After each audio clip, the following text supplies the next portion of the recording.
This is my Porsche GT4 and I've chopped it in half.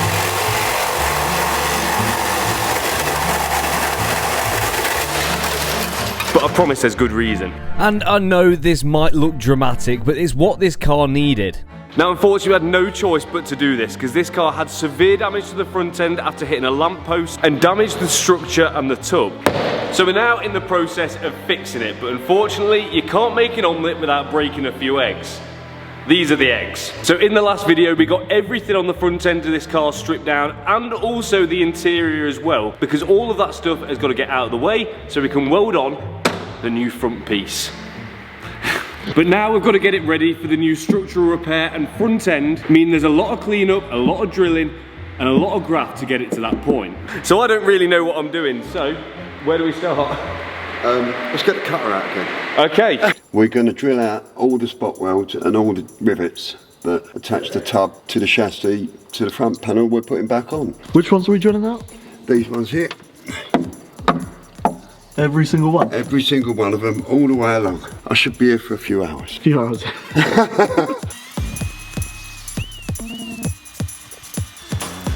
So in order to get this car repaired and back on the road, the first thing we need to do is get off all of the parts which come with the new front end which we've ordered. So that means drilling out loads of rivets, breaking through loads of panel bond and scraping off loads of seam sealer.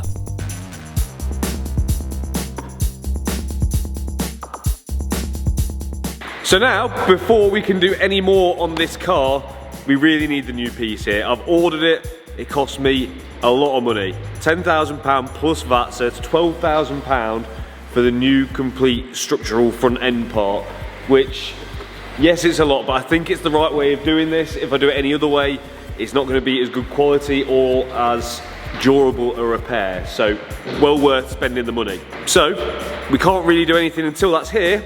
So we've got to wait 3 to 5 working days, said Porsche, which I don't think is too bad. And then when it's here, we'll check back with you. So the only job that we could do in the meantime was removing the windscreen. So we had Archie from AGM Windscreens pop round to whip the old one out. But the new piece actually came in sooner than we anticipated. How big is it? It's pretty big. Yeah. Ooh, hello. I don't know why, you just don't expect him to come like that, do you? Guessing you need a hand? Yeah, and we're going to have to open the... Yes, let me do both of those things. Right. This is exciting, isn't it? It's the only place you can have the machine. Okay. That's where it really needs to see on that bit. Yeah, we need to support. Yeah, I was going to say, one slide.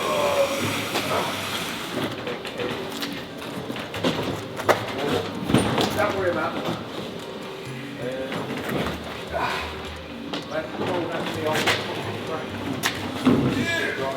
Oh, you beast. It's a good job I'm hinged. Okay, this is not how this was meant to go. Ow, my back. Ow, I'm getting squashed. Lift, lift. Should we drag it? Just go for the lift. Okay. That's better. That was not how I meant that to go. Thank you for that, mate. Really appreciate it. New front end for the Porsche has arrived and, well, I don't really know what I was expecting, but for some reason it wasn't like this. But, I mean, it's exactly what I need. It's everything forward of the windscreen, and although it was a lot of money for this part, it's the right way of doing it. So it's now just a simple case of removing what's left on here that we don't need, i.e. these bits, these bits, these bits, and a few others, and then replacing it with that bit. Sounds easy, right? Probably not. So now we've finally got this new front end from Porsche, which is undoubtedly the most expensive car part I've ever bought. We now have everything that we need to really push forward with this project.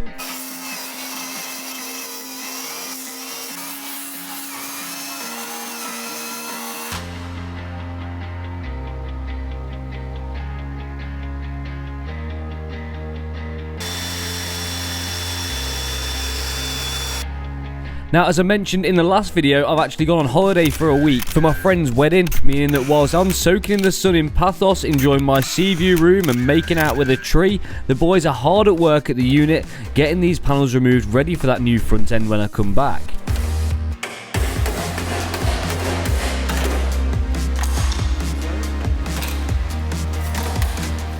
And I can't thank the guys at the machine shop enough for helping out with this project. This is far beyond what I could do on my own, so without these guys, especially Mickey, this wouldn't even be happening.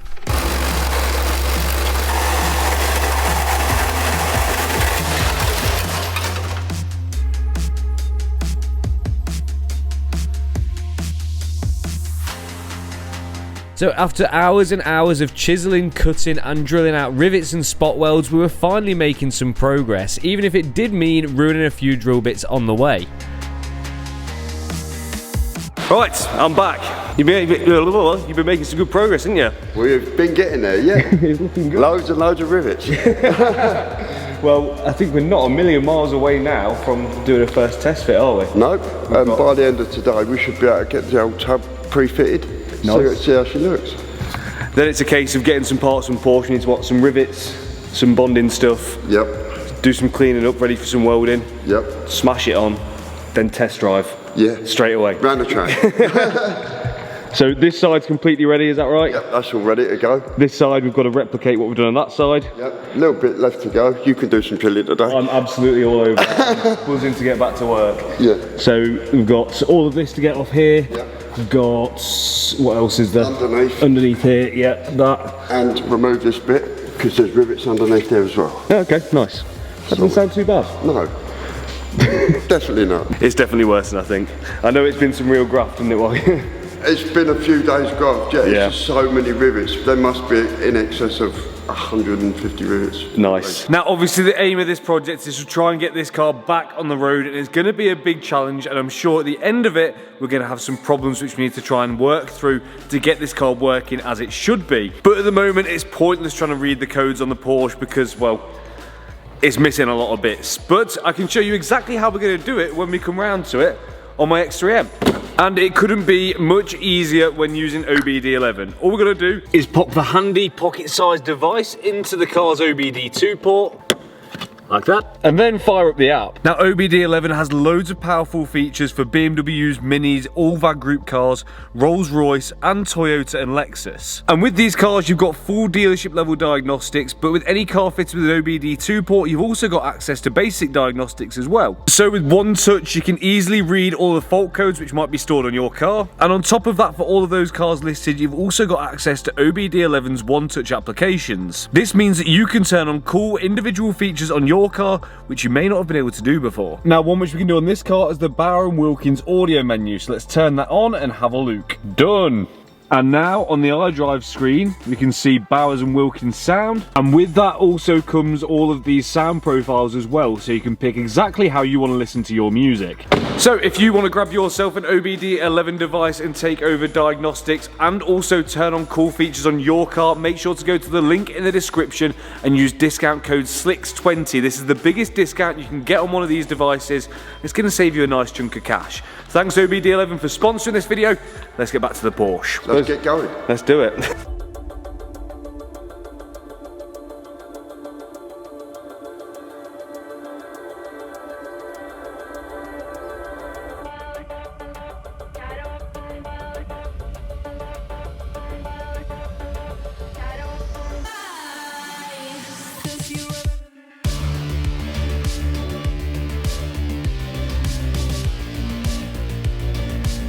Everything is out, everything is off, everything is cleaned up.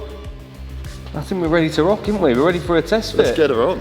I'm getting excited. So, we're going to try and lift the new front end into place, which should, in theory, if the car's straight, line up perfectly. It's very light, isn't it? Yeah. You wouldn't think it'd be that light. Ethan's going to help out. He's a great guy. Hi, guys. What else is there to do? Let's just give it a go. It'll just slot in, bolt up, and we'll be on the road by tomorrow. That's it.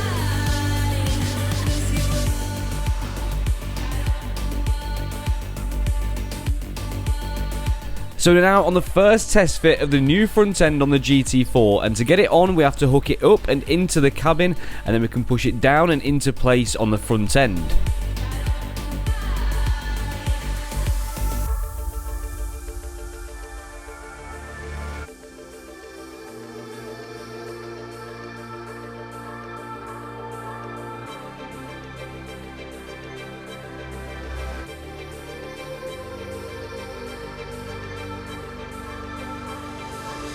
Now this is just a test fit, so it's not staying on here quite yet. We need to, what's the next stage? We need to take it back off, clean it up. Rivets, glue. Glue it, rivet it.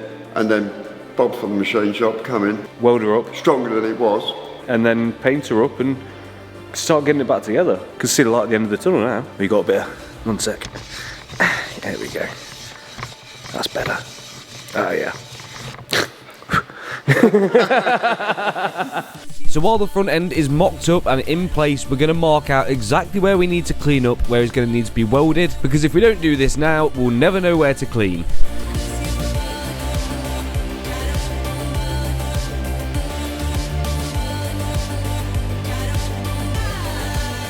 Well, we're about ready to rock. It's big business now because we've test fitted this front end up and it all seems okay. We've just got the boys here, we're doing some last final touches before we go to that final fit up. Let's get our glue. It's a big moment. It is a very It's big huge. moment. Where's the glue? There. Now we've picked up the proper panel bond from Porsche at £360 per tube. Big money, but we want to make sure it's right. We want to make sure everything is done by the book, and to go with that, we've also picked up all of the proper Porsche rivets as well. Doing it properly. Go on then, Mickey. This one's on you. You're the qualified man. No pressure. None at all. Turn that off. Don't need it. Don't need it. Applicator on. Some tube that. That is. It's impressive. Let's go, baby. When it comes out. Come on, he's got to work it a bit. He's got to. Yeah. There you go. Yeah. How long have we got until this goes off? I think we've got time. Okay. So At least 3 or 4 minutes. it's just literally a little bit of glue. It's just glue. That's 20 quid. 40 quid. Now I know we're making a laugh and a joke out of this, but it's serious business, because if this doesn't go right, not only does that mean we've wasted this £360 tube of panel bond and all the rivets, but it means we've got to do the whole job again. Take off the front end entirely, and then that's going to mean so much more work, which we really haven't got time for.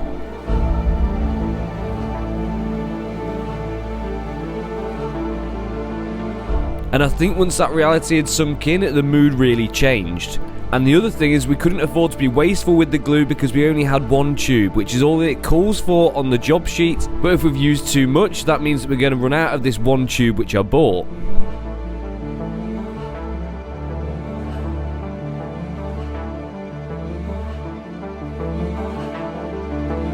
£1 million glue on. Yes. We're just gonna have to do it. We ain't got time to waste now, have we? We've only got a limited amount of time before that goes off, so I'll take the front. Right, let me get you on the tripod. So now we've got the bond on, but the clock is ticking. We need to get this front end in place where we're completely happy with the position and all of the rivet holes line up to ensure that my car isn't going to be driving around with a droopy nose. Go on.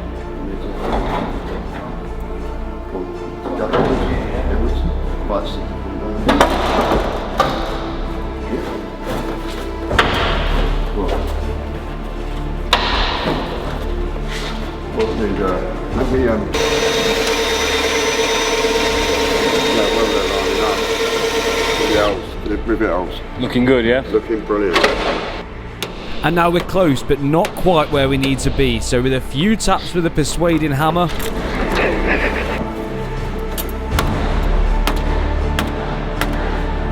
the front end is now home. We just need to measure it to make sure it's exactly where it should be. Which thankfully it was, and as you can see from how these holes are lining up, it's near perfect.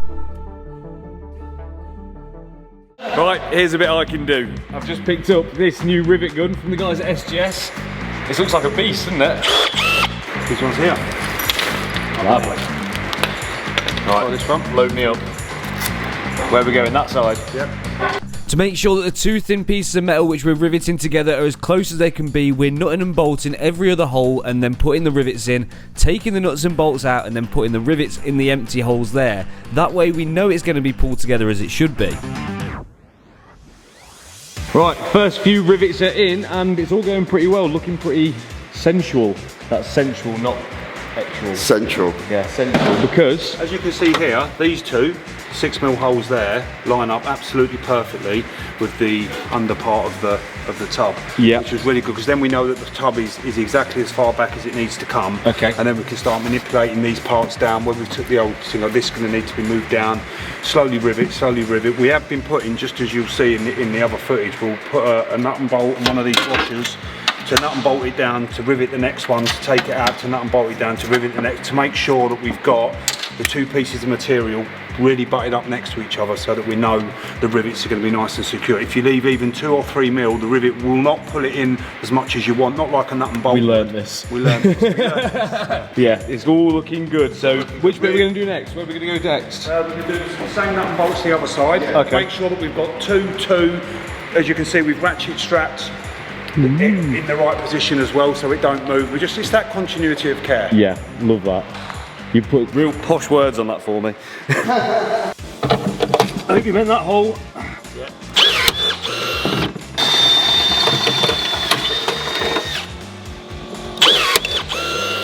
Riveted. That is riveting. Riveting content.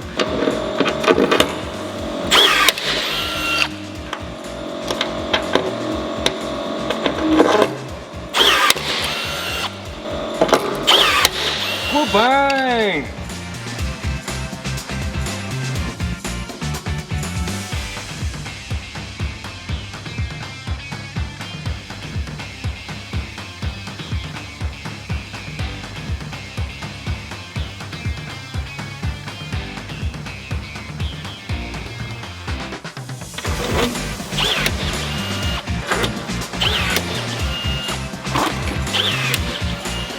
Well, we're doing well. We've got a lot of the rivets in. We've got most of the ones across the front. We've just got a few down the side left here, and then a few on the floor. Just, well, there. Quite a lot to do there actually, but it's good progress, and I think we should be able to get that smashed out tomorrow morning. 100%. Get the rest of the rivets on, then just a bit of welding to do, and we can, well, on to the next step, I guess.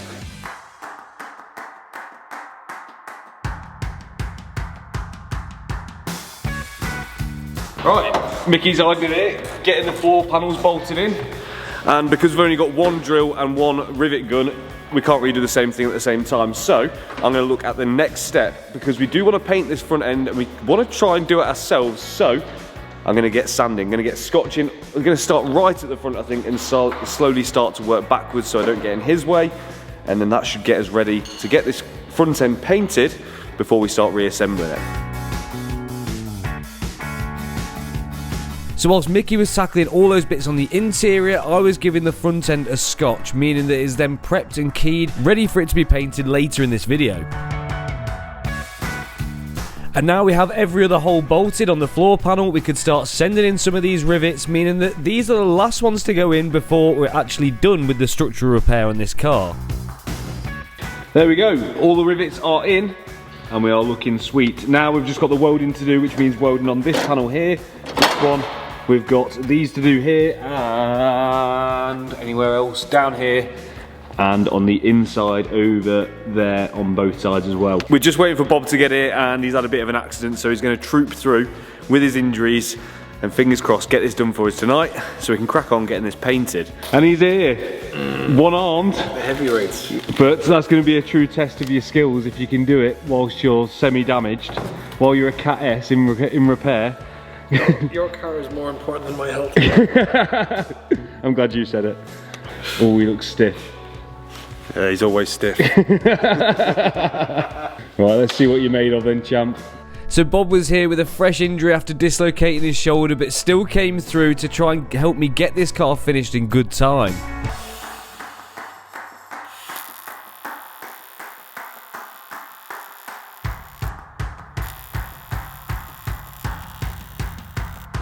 Hey, not too bad for a man with one arm. Or a man with two for that matter. But anyway, what we're trying to do here is not only replace the welds which we've removed from the car, we're going to add more to these areas, making the car ever so slightly stiffer and stronger than it would have been from factory.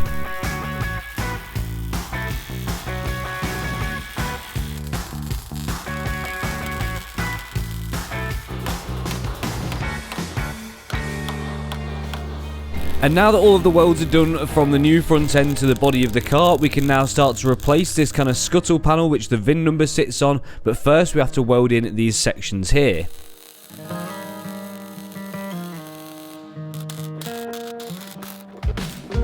Then after a quick cleanup of a couple of welds so this panel will sit flush, then that can be welded in place too.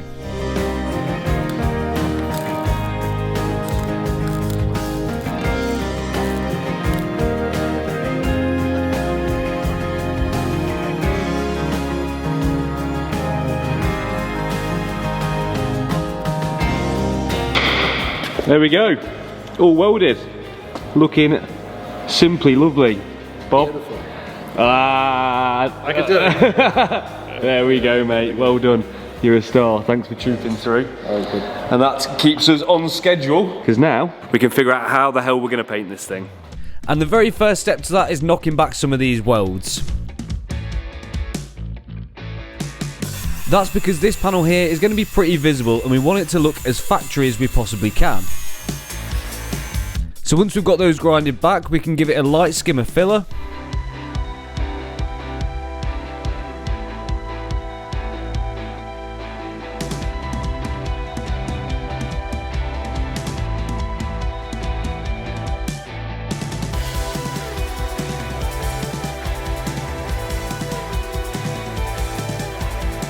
This is the difference between a newbie and a pro. I can tell you're a lot better than me, Mickey. No worries, son. We're learning, we're learning. Exactly, mate, I'm just getting stuck in.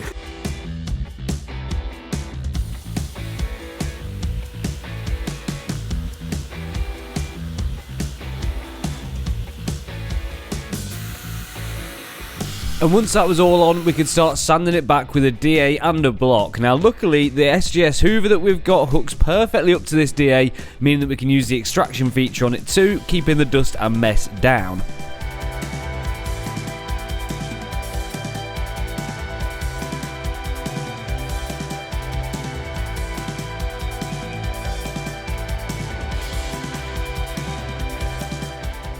But after a few pointers from Mickey, we were really getting into the flow of it and working really well together.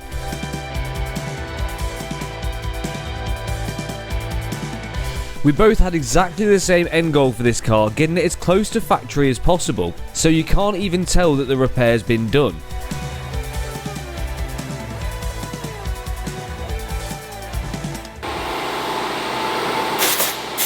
Filler's all sanded, we are now ready for some prime. We're going to get this masked up and then get spraying.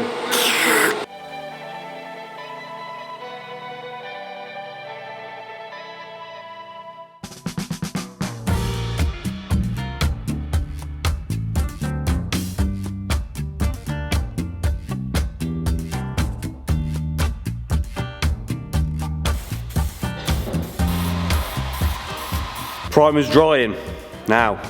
Time for seam sealer. So from factory, Porsche gloop this stuff everywhere, all around here, all down here, all around here, loads in here, and we're just going to do where we think it's important to do, and the other bits didn't really make any sense. So we'll keep it to a minimum because it looks a bit messy, but we'll still do it good-ish. This is seamless. It seems like it's all right to me. But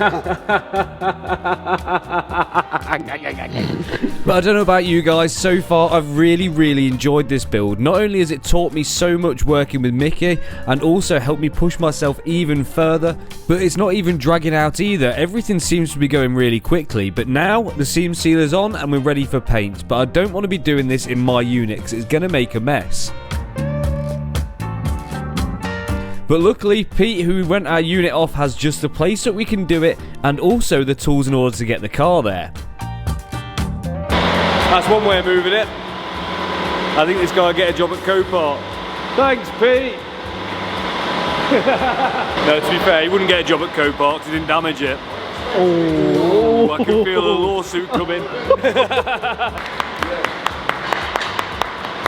But now the car's in here, the first thing which we're going to do is dust a tiny bit of water-based base coat over the interior to help it match in with the rest of it.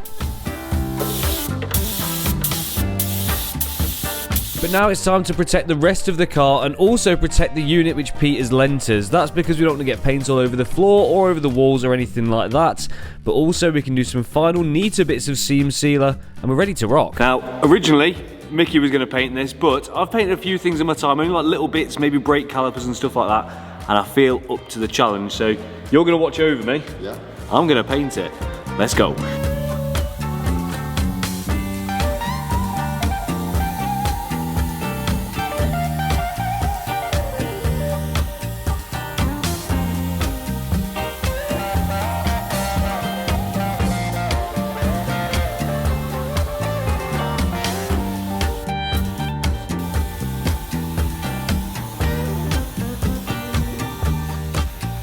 Now when it comes to painting, base coat is the easy bit. All you're aiming to do really is just get as much coverage as possible and not miss any bits.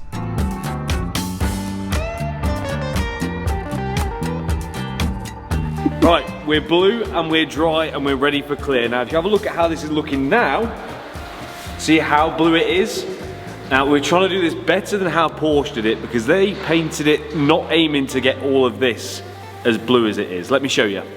Because if you have a look at the original tub, you can see in here, not blue. Not very blue, not very blue. It's just like overspray. Same on the inside of the strut towers here, not very blue. So they didn't bother painting all of it, but we did, which means we're better than Porsche. Thank you. But now, let's get this boxed off, get it clear coated. And what do we do after that? Go home.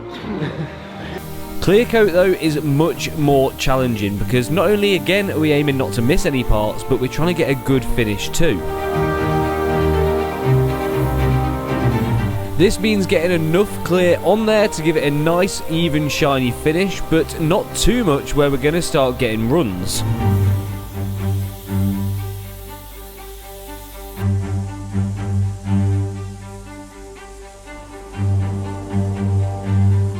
Which, although sounds relatively easy, is definitely not. Painting a car is an art. Even on a panel like this, it's not easy, let alone doing something which is going to be on show. But maybe in the future we can push ourselves even further and try and paint the full exterior of a car ourselves too. Or maybe I'm being a bit too confident, although this tub does look really, really good, especially considering how and where we've painted it. It's 10 times harder doing something which you're actually going to see. There we have it. One Porsche front end fitted and painted and done better than Porsche, apart from the fact they didn't do it under a gazebo. We'll gloss over that. But if you've enjoyed this video, don't forget to hit that like button. Don't forget to subscribe to the channel if you're not subscribed already. And I'll catch you next time.